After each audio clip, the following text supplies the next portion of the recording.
Hello, you wonderful people, and welcome back to the Crested Gaming Lounge. This is going to be a little bit of a sad video, I know, but as you might know, this month, I don't know when this video is going to come up, it's probably going to come up after June, but at the end of June, so the last of June, I guess at 12 or something at night, the servers for Tera is going to shut down permanently. This has been like a long time coming. Honestly, the game has been declining over the past few years, and the developers basically came out and said, "We know this. We see that the game has been declining, and we feel we can't provide you, the players, with the content that you deserve anymore." So they took the decision to shut down the servers, which means I'm gonna start recording a lot now. I'm gonna be doing this. I'm gonna show you all of the beautiful things about Tera, all of the everything from the sweet action combat, all of the nice surroundings. You're gonna get this B-roll of me showing you all of the beautiful places, and I'm gonna probably talk over this, telling you some small tidbits of Tera's history. This will be a history lesson. I guess sort of like a record for the history books of what Tera used to be and what it is now, since the game is no longer going to be there. Again, I have no idea, because the thing is, with many of these type of games, if there is a big enough popularity, there might actually be somebody that picks up the game. If they get a hold of the source code or whatever, somebody might start a small private server or something. We don't know. Only the future will tell. So I guess sit tight, get some tea maybe, or some snacks, and get your tissues ready. Get ready to cry, okay? Get ready to cry. Let's get into this, okay? Let's get into it.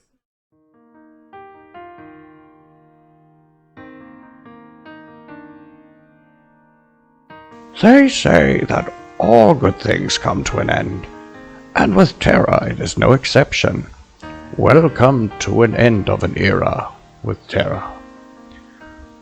Tera, or the Exiled Realm of Elmoria if you wish, is an MMORPG that has touched many of us over the years since its birth in the early 2011 in South Korea, later in 2012 for the rest of the world.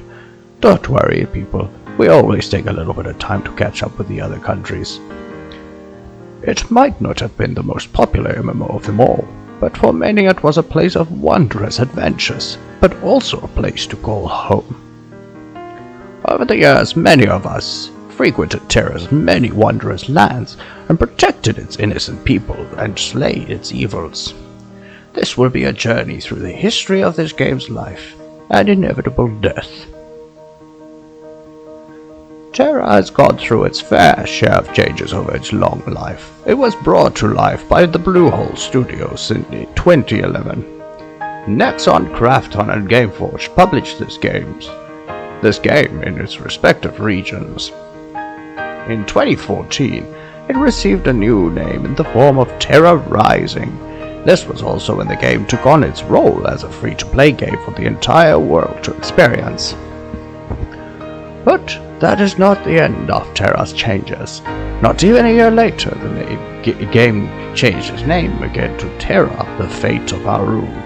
This introduced a new exciting continent in northern Arun, and it was called Valorian. This new land was said to have been cut off from the rest of the world for centuries. Northern Arun is a land of savage jungles, colossal ruins, and the undiscovered homeland of the Barakas. Some years later, in 2018 to be specific, Tera became available for enjoyers of the console. The game was set to let loose on the PlayStation 4 and Xbox One in the West by the publisher of Unmasked Entertainment, and in the East by Krafton.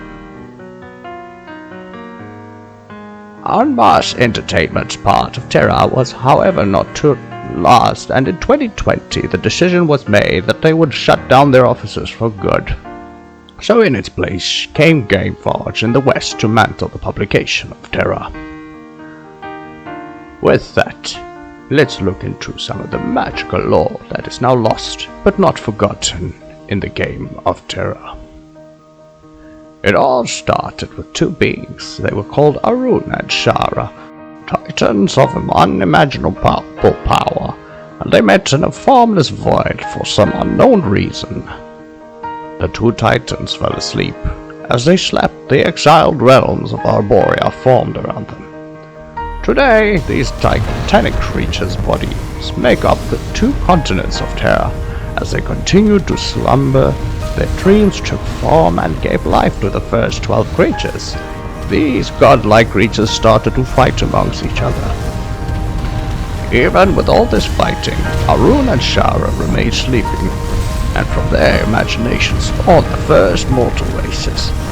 Not long after these mortals and gods started to fight each other in massive wars that resulted in most of the 12 gods dead, imprisoned or powerless.